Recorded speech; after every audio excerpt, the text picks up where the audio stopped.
Cement बालू एवं जल का मिश्रण मोर्टार कहलाता है। सीमेंट बालू एवं जल का मिश्रण क्या कहलाता है? मोर्टार। ध्वनि तरंग के परावर्तन से प्रतिध्वनि उत्पन्न होती है। ध्वनि तरंग के परावर्तन से क्या उत्पन्न होती है? प्रतिध्वनि। सबसे हल्का पदार्थ एरोजेल है। सबसे हल्का पदार्थ कौन है? एरोजेल। सबसे हल्की धातु लिथियम है। सबसे भारी धातु ओस्मियम है।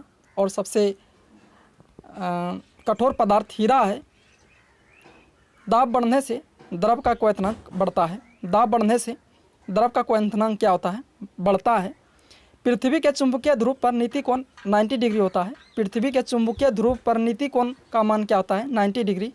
भविष्य का ईंधन हाइड्रोजन है। भविष्य का ईंधन क्या है? हाइड्रोजन। ब्रह्मांड में सबसे ज़्यादा हाइड्रोजन मिलता है। वायुमंडल में सबसे ज़्यादा नाइट्रोजन मिलता है और पृथ्वी पर सबसे ज़्यादा ऑक्सीजन मिलता है।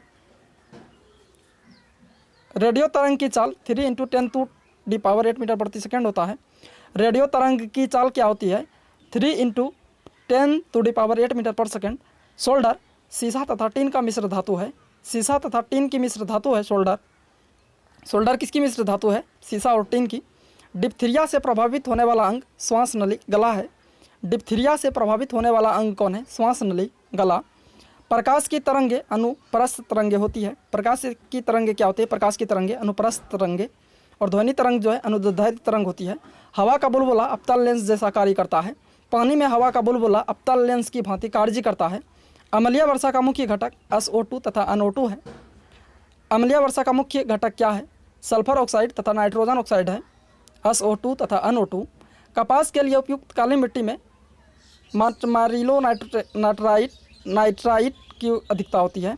कपास की खेती के लिए उपयुक्त मिट्टी कौन होती है? काली मिट्टी। और चाय की खेती के लिए उपयुक्त मिट्टी लैटराइट मिट्टी होती है।